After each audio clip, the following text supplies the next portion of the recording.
그리고 다음 주 두 번에 걸쳐서 말씀을 전하려고 합니다. 오늘은 이제 내 인생의 별이라고 하는 제목으로 말씀을 전하겠습니다. 요한은 나의 땡땡, 이 안에 뭐가 들어가도 되죠. 요한은 나의 신랑, 요한은 나의 전부, 요한은 나의 생명, 또 요한은 나의 없어요? 사랑, 요한은 나의 사랑. 좋습니다.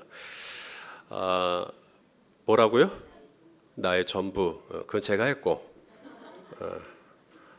근데 여기에 이제 뭐가 들어가야 될지 너무 모호하다. 그러면 제가 이렇게 요절을 한번 적어준다고 생각하면 이제 요한은 나의 뭐가 들어가요? 요한은 나의 이제 목자가 되는 겁니다. 여러분, 요한은 나의 목자시다.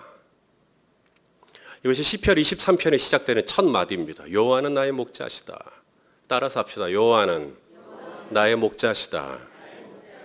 여러분, 이게 뭔 의미일까요? 요한은 나의 목자다.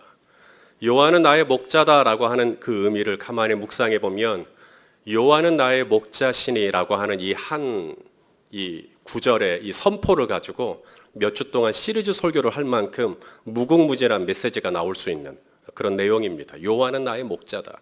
여기에는 어마어마한 내용들이 들어가 있는 겁니다. 자, 많은 걸 차지하고라도 요한은 나의 목자다라고 했을 때 이 목자의 가장 주된 일, 목자가 하는 가장 중요한 일, 그건 뭔가? 바로 양을 인도하는 것입니다. 양을 인도하는 거예요. 어제 우리 소녀부 캠프를 갔었는데요. 우리 소년부가 이제 영상을 하나 보더라고요. 근데 그 영상의 내용이 뭐냐면 이제 양들이 이제 들판에서 풀을 뜯어 먹고 있어요. 근데 관광객이 이제 그 양들을 부르는 겁니다. 양의 이름을 불러요. 그런데 양이 반응을 해요, 안 해요? 고개도 안 들어봐요. 그냥 계속 풀만 뜯고 있어요. 아예 안 들리는 것처럼 그냥 아예 무시하고 풀만 뜯어먹고 있습니다. 그래서 막 별별 소리를 내보는데도 양은 무시합니다. 그래서 또 다른 관광객이 이제 그 양들의 목자의 음성을 흉내를 내보는 거죠. 그렇게 하고 성대모사를 해서 양들의 이름 불러보는데도 역시나 양들이 반응을 안 합니다. 완전히 무시하고 자기 앞에 있는 풀만 뜯어먹고 있어요. 이렇게 해도 저렇게 해도 양들을 움직이는데 실패하니까 이제 마지막으로 목자가 등장을 합니다. 그리고 목자가 예전에 하던 대로 늘 하던 대로 양들의 이름을 부릅니다. 양들의 이름 모르겠어요. 꽃수나 뭐라고 하든지 좌우지간 이름을 부릅니다. 이야, 그 많은 양떼들이 우르르 목자 앞으로 모입니다. 그런 영상을 이제 봤어요. 양에게는 자기 자신을 보호하거나 아니면 누군가를 해칠 수 있을 만큼의 어떤 그런 게 없어요. 날카로운 이빨이 있는 것도 아니고 발톱이 있는 것도 아니고 아니면 어떤 상황이나 형편에 따라 자신의 몸을 바꿀 수 있는 이런 능력이 있는 것도 아니고 또 시력이 독수리처럼 좋은 것도 아니고 또 귀소 본능이라고 그럽니까? 강아지들은 그런 게 있잖아요. 아무리 멀리 가도 집으로 돌아올 수 있는. 근데 양들은 그런 능력도 없습니다. 양들에게 있는 유일한 능력, 그건 뭘까요? 청각입니다. 청각. 아주 예민한 청각. 그거 하나 딱 있어요. 그거 하나.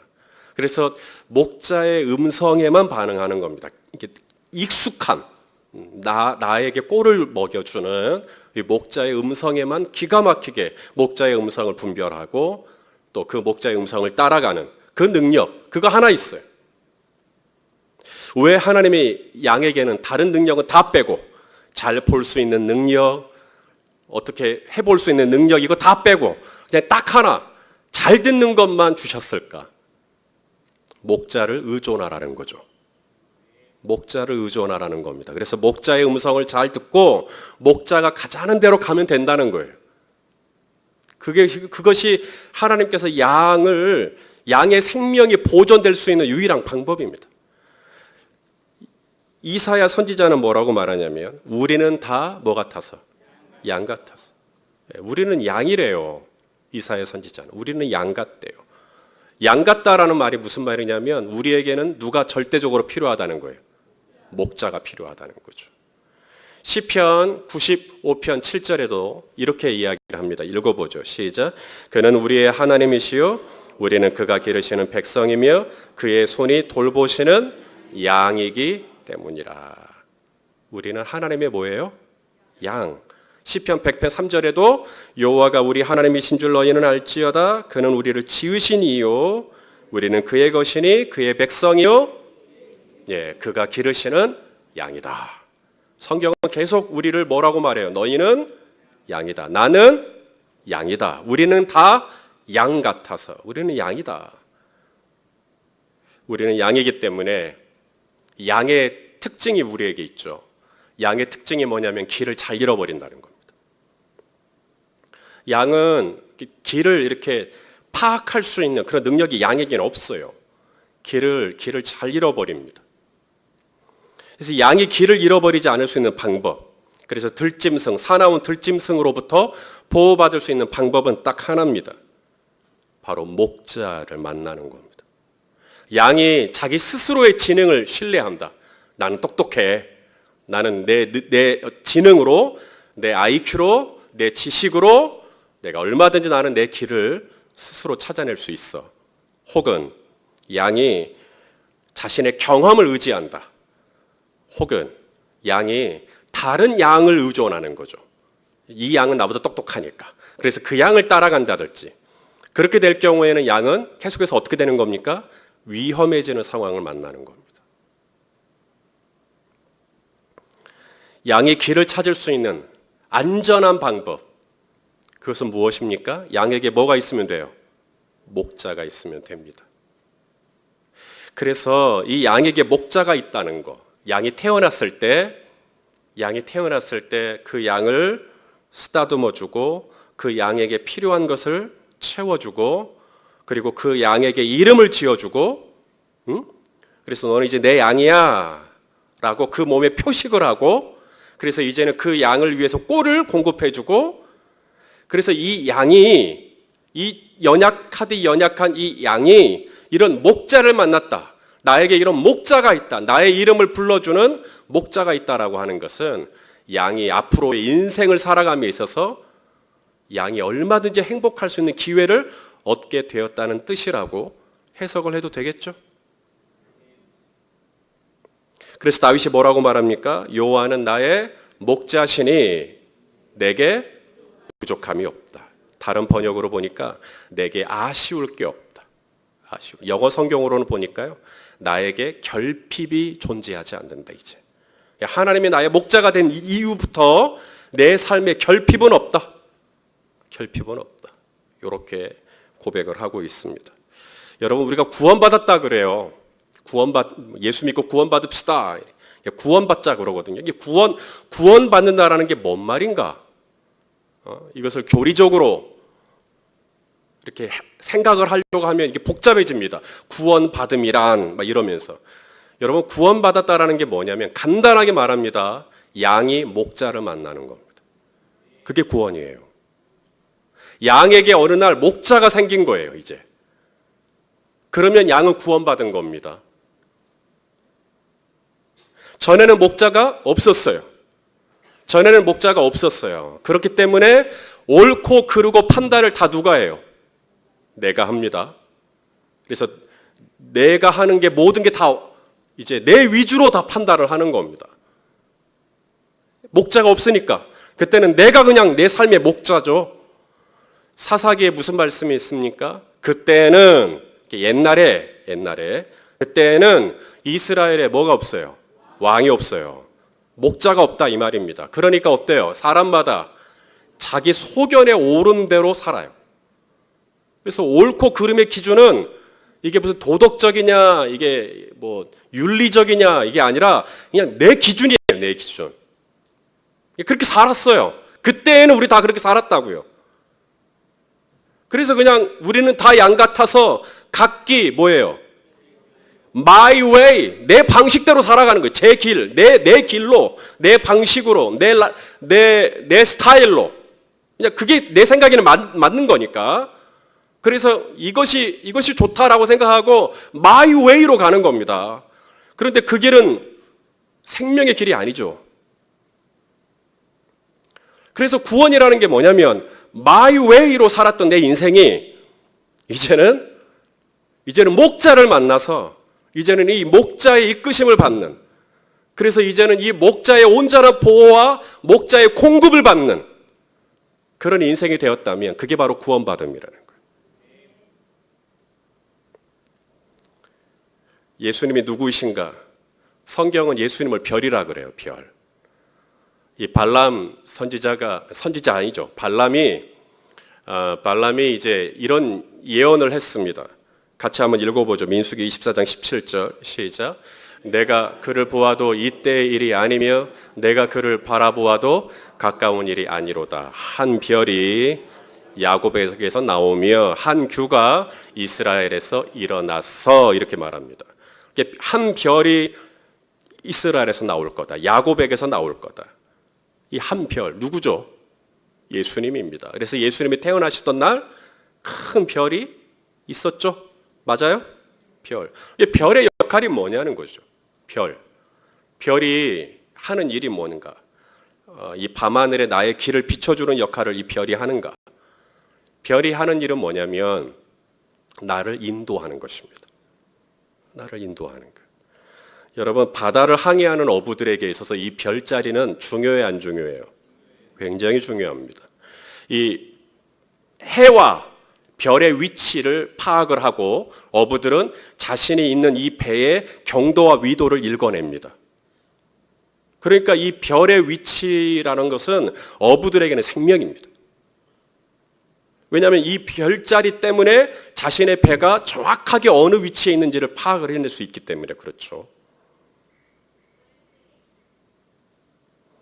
그래서 이 별자리를 보고 어부들은 어디에다가 그물을 던져야 되는지를 정확히 알아요. 그래서 거기다가 그물을 던지고 저녁에 고기를 잡아내는 것입니다. 예수님이 별이래요. 요한계시록 22장에도 보면 예수님을 새벽별이라 그래요. 읽어보실래요? 시작. 나 예수는 교회들을 위하여 내 사자를 보내어 이것들을 너희에게 증언하게 하였노라. 나는 다윗의 뿌리요 자손이니 곧 광명한 새벽별이라 하시더라. 그래서 예수님은 뭐라고요? 별. 예수는 별. 야곱에게서 한 별이 나올 거다. 별. 그래서 예수님이 별이 되신다. 그 말은 무슨 말이에요? 예수님이 나의 삶을 인도하신다는 것입니다. 자, 지난 시간에 야곱이 베델에서 하나님을 만났어요. 기억나시죠? 야곱이 베델에서 하나님을 만났어요. 하나님이 야곱에서 베델을 만나시고 야곱에게 주신 약속이 있어요. 내가 너랑 함께 할 거다. 앞으로 내가 너랑 함께 할 거다. 그다음 또 하나, 내가 너를 인도할 거다. 내가 너를 이끌어 줄 거다. 맞습니까? 그래서 이 고향으로 다시 돌아올 수 있도록 내가 너를 도와주겠다. 하나님께서 그걸 약속하셨어요. 내가 너랑 함께 할 거고 내가 너를 인도할 거다. 여러분, 이 약속은 야곱에게 주신 약속, 이스라엘에게 주신 약속. 저와 여러분도 함께 예수 그리스도를 믿으면 영적인 이스라엘이니까 우리에게 주신 약속으로 받으시길 바랍니다. 내가 너를 인도할 거다. 내가 너를 인도할 거다. 자, 정말 하나님이 야곱을 인도하셨는가? 오늘 본문을 통해서 확인합시다. 정말 인도하셨는가? 제대로 인도하셨는가? 자, 1절 보시면 야곱이 동방 사람의 땅에 이르렀다 그래요. 동방 사람의 땅. 여기는 요단강 동편 지역을 말합니다. 그러니까 지금 야곱이 어디로 가고 있냐면 밧단 아람, 하란으로 가고 있거든요. 거의 하란까지 왔다는 겁니다. 이제 지도상으로 거의 하란까지 왔어요. 오늘 보면 4절을 보시면 야곱이 우물가에서 목자들을 만나요. 그죠? 그리고 이 목자들에게 질문을 하죠. 여기가 어디냐고. 여기가 어디냐고. 당신들은 어디서 왔냐고. 그랬더니 이 목자들이 어디서 왔다고 그래요? 하란. 야곱이 가려고 하는 곳이 어딘데요? 하란. 그러니까 지금 거의 다 온 거예요. 이게 800km가 넘는 거리를 한 번도 헤매지 않고 하란까지 제대로 온 겁니다. 예, 뭐 별로 놀랍지도 않죠? 이게 제대로 온 거예요. 와우. 어떻게 그렇게 제대로 왔을까? 하나님께서 야곱을 인도하신 것이죠.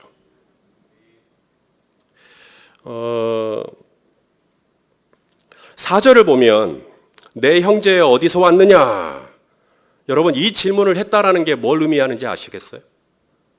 내 형제 어디서 왔느냐라는 말. 지금 야곱은 자기 자신이 정확하게 지금 어디쯤에 내가 있는지를 알고 있어요, 모르고 있어요? 응? 자, 이 질문을 했다라는 거. 생각을 해보세요. 우물가에 목자들이 우르르 왔는데 목자들에게 물어요. 지금 당신들은 어디서 오셨습니까? 라고 물었다라는 것은 야곱이 지금 자기가 있는 위치가 정확히 어디라는 걸 알고 있습니까? 모르고 있습니까? 모르고 있는 겁니다. 그러니까 사람들이 그러거든요. 야곱이 예전에 한번 와봤던 길이기 때문에 헤매지 않고 올 수 있었던 거 아니냐. 근데 만일에 왔던 길이라고 한다면 굳이 목자들에게 당신은 어디서 왔습니까? 라는 질문을 할 필요가 없죠. 지금 야곱은 한 번도 안 와봤던 길을 지금 오고 있는 겁니다. 그리고 어느 대목에 이르렀을 때 감이 오는 거예요. 거의 다 온 것 같은데. 감은 오는 겁니다. 거의 다 온 것 같은데 우물가에서 마침 좀 쉬고 있는데 목자들이 온 거예요. 그리고 목자들에게 묻습니다. 여기가 어디쯤입니까? 당신들은 어디서 왔습니까? 그랬더니 하란에서 왔다. 내가 거의 다 왔구나. 라고 이제 감을 잡게 되는 것이죠. 자, 그렇다면 한 번도 안 와봤던 길인데 야곱은 어떻게 여기까지 올 수 있었을까? 바로 그게 이제 감이라고 하는 거예요. 감. 근데 이 감이 뭐냐면 하나님께서 야곱에게 강권적으로 주시는 어떤 느낌입니다. 그리고 그 감을 따라서, 그 느낌을 따라서 야곱은 지금 이 하란 근처까지 거의 다 온 거죠. 저는 이 말씀을 이해하는 게 별로 어렵지 않아요. 왜냐하면 제가 체험을 했기 때문에 그래요. 여러분들 중에도 혹시 그런 체험이 있는 분이 계실지 모르겠는데 저는 초등학교 2학년 때까지 시골에서 자랐습니다. 정읍, 우리 문수원 집사님 정읍 출신이시죠? 맞아요? 죄송합니다. 정읍 출신이라고. 예. 정읍에서 저는 자랐어요. 정읍 신태인, 화호. 제가 어렸을 적에 기억나는 건 화호 기억입니다. 신태인, 화호. 거기는 시골 중에 시골이죠. 달구지도 타봤어요. 소가 이끄는 달구지를 탔던 기억이 있습니다. 학교 등교할 때 달구지 타고 갔던 기억. 가다가 소가 응가도 하는 모습도 보고, 개구리 잡고 미꾸라지 잡고, 교회 옆에 공동묘지였는데 이 공동묘지 무서운 줄은 몰라요. 전설의 고향을 안 봐가지고. 그냥 저에게 공동묘지는 그냥 놀이터였어요. 그래서 형하고 같이 나무 조각으로 총 모양 만들어갖고 전쟁놀이하고 그냥 봉부는 저에겐 참호와 같았어요. 그래서 그냥 거기서 그렇게 뒹굴고 놀고 그게 저의 어렸을 적의 기억입니다. 그러다가 초등학교 3학년 때 아버님이 이제 광주 배대교회로 부임을 해서 제가 전학을 오게 되었습니다. 거의 10년 이상 시골에서만 지내다가 이 도시라는 것을 왔어요. 그때가 이제 5.18, 1980년 이게 터졌을 때였습니다. 자주한 그 시기였는데 이제 광주에 올라온 지 얼마 되지 않았을 때 아직은 길이 익숙하지 않았을 때 한 친구가 자기 집에 가서 떡볶이 좀 먹자는 거예요. 저는 떡볶이가 뭔지는 몰랐지만 먹는 거라니까 좋다고. 그래서 부모님께 허락을 받고 친구 집에 가서 떡볶이를 이제 먹으러 갑니다. 이게 길이 꽤 머네요. 제 그때 기억에. 친구 집이 상당히 멀었어요. 그 친구를 어떻게 그 먼 거리를 왔는지는 모르겠지만 그 친구를 따라서 이렇게 갔어요. 그리고 그 집에 갔더니 그 집이 떡볶이를 하는 분식집이셨어요. 그래서 분식집이었기 때문에 떡볶이를 월 없이 먹고 야 이렇게 맛있는 음식도 있구나 하고 맛있게 먹고 이제 해가 뉘엿뉘엿지니까 집으로 와야죠. 친구랑 빠이빠이 하고 집으로 가야 되는데 여러분이 알고 있는 손희선 목사는 길칩니까 아닙니까? 아주 심각한 길칩니다. 이 길도 그 길 같고 저 길도 그 길 같고 빠이빠이 하고 헤어는 졌는데 이게 산수동까지 가는 길을 도저히 못 찾겠는 거예요. 가봤어요. 가봤는데 다시 돌아오고 이 10살밖에 되지 않았던 제가 얼마나 두려웠겠습니까? 집에는 얼른 가야 되겠고 길은 모르겠고. 근데 제가 지금 하는 이 이야기는 제가 기억이 또렷해서 하시는 이야기는 별로 없고요. 제가 지금 나누는 이 이야기는 제 아버님이 그때 제가 했던 이야기를 두고두고 잊지 않고 이렇게 해주셔가지고 제가 내가 진짜 그때 그랬구나 라는 기억이 남아있는 건데요. 10살밖에 되지 않았던 제가 그 자리에서 기도를 했다라는 거 아닙니까? 하나님 저를 집으로 인도해 주세요. 하나님 저를 집에 데려다 주세요. 라고 이제 길을 모르니까 제가 그 기도를 하고 눈을 떴을 때 낯선 아저씨가 제 앞에 등장해서 너 길을 잃었구나. 나를 따라오너라. 라고 하지 않았습니다. 그런 일은 일어나지 않았어요. 주님 저를 인도해 주세요 하고 눈을 떴을 때 제 마음속에 오른쪽으로 가거라. 그래서 오른쪽으로 갔어요.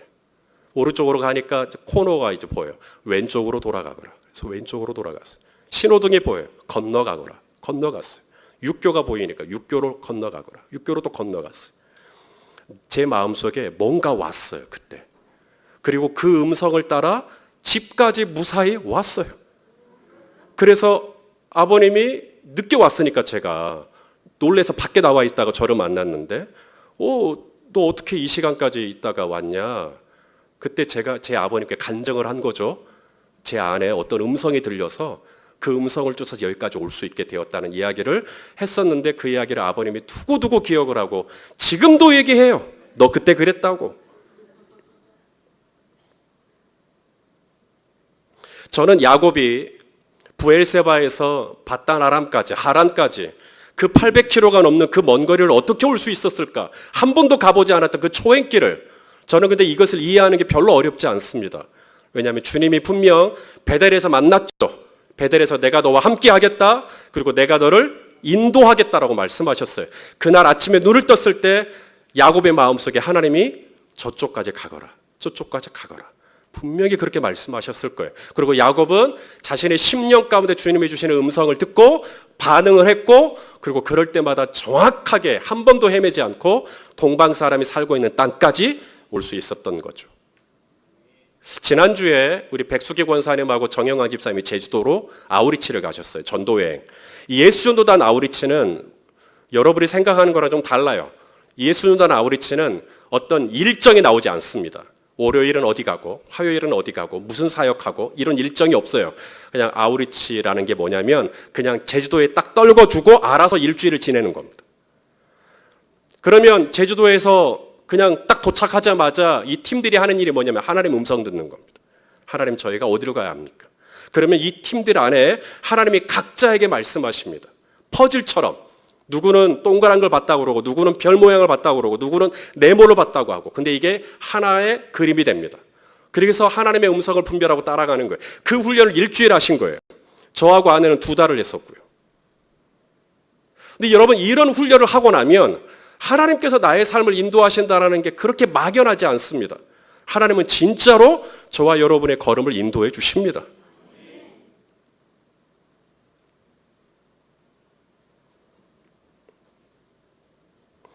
저와 아내가 이런 경험을 한번 했었기 때문에 남아공에 있을 때 보츠와나라고 하는 곳으로 전도여행을 갔어요. 이 보츠와나는 저기 그 지도에 보시겠지만 남아공 바로 위에가 보츠와나입니다. 거기는 그냥 일상이 사파리예요. 그냥 사자랑 같이 살고 아침에 일어나면 사자 발자국이 내 텐트 앞에 있고 막 이런 곳입니다. 그냥 사파리예요, 다 그냥. 그래서 산책을 갈 때는 반드시 개를 데리고 가야 됩니다. 사자를 만나면 개한테 먼저 달려드니까. 그리고 개랑 싸울 때 나는 도망가야 되니까. 그런 어떤 야생인데요. 이 보츠와나에서 이제 스케줄을 마치고 저하고 아내만 따로 떼어져서 이제 다시 돌아와야 될 때가 있었어요. 그러면 이 보츠와나에서 케이프타운까지 오는 것, 여러분 저는 뭐라고요? 길치의 특징이 뭔지 아시죠? 어제 간 길이 오늘 가면 몰라. 어제 분명히 간 길인데도 오늘 가면 저는 완전히 새로운 길이에요, 그냥. 그게 길치인데 뭐 저는 길치라서 그런다 치고 제 아내도 한 번도 보츠와나에서 케이프타운까지 간 적이 없잖아요. 보츠와나에서 케이프타운까지가 1,500km입니다. 보츠와나에서 요하네스버그까지가 500, 조하네스버그에서 케이프타운까지가 1,000km예요. 그러니까 1,500km를 저하고 아내하고 둘이서 와야 되는 거예요. 저는 그때도 하나도 두렵지 않았습니다. 뭐 언어가 충분했느냐 뭐 이런 것도 아닌데도 하나도 두렵지 않았어요. 왜냐하면 저는 한번 경험했잖아요. 하나님이 저의 삶을 인도하신다라는 거. 그리고 저와 아내가 예수 운전 DTS 훈련 받으면서 하나님이 정말로 우리를 인도하신다는 걸 체험을 했고 그래서 별로 두렵지 않고 갔습니다. 그리고 짐 싸서 팀들하고 빠이빠이 하고 우리는 그냥 버스에 몸을 싣고 1,500km 여정을 시작했죠. 그리고 하나님은 기가 막힌 방법으로 우리를 인도해 주셨는데 그건 다음 주에 나누겠습니다. 성도 여러분, 하나님은요 우리를 인도하십니다. 아주 기가 막힌 방법으로 창조적인 방법으로 하나님을 인도하시는데 저는 야곱이 어떻게 이 동방 사람의 땅까지 올 수 있었을까? 저는 이 본문을 이해하는 게 그렇게 어렵지 않아요. 하나님이 분명히 말씀하셔요. 어떻게 해야 될지를, 누구에게 가야 될지를, 어디다가 전화를 걸어야 될지를, 그리고 무슨 말부터 시작해야 될지를 하나님이 우리의 심령 가운데 분명하게 말씀하십니다. 그리고 우리에게 남은 건 뭐냐면 순종하고 가는 것뿐이에요. 그러면 주님께서 모든 것을 인도하시고 도와여 주실 줄로 믿습니다. 성도 여러분, 두려워하지 마십시오. 하나님은 여러분의 인생의 별이십니다. 야곱에게서 한 별이 나온다. 그리고 그 별의 임무, 나는 너희의 새벽별이라고 말씀하셨어요. 새벽별. 가장 어두운 그 순간에도 마지막까지 빛을 잃지 않는 북극성, 새벽별, 모닝스타, 주님이십니다. 주님이 다른 별은 색깔이 좀 바래도 주님은 한 번도 그 자리에서 변함없는 영롱한 빛을 내면서 저와 여러분에게 이리로 오라고, 나를 따라오라고. 그러면 우리는 그 별 대신 주님을 바라보고 우리는 주님의 인도하심을 따라 가면 주님이 안전하게 저와 여러분의 삶을 인도해 주실 줄로 믿습니다. 주님은 여러분의 인생의 별이십니다. 주님은 여러분의 삶의 별이세요. 그러므로 나의 별 대신, 내 인생의 별 대신 주님을 바라보고 어떤 믿음의 여정이라도 두려워하지 말고 걱정하지 말고 하나님께서 나의 하루하루를 걸음걸음을 온전히 주장하실 것을 신뢰하면서 주님과 함께 걸어가시기를 예수님의 이름으로 축원합니다.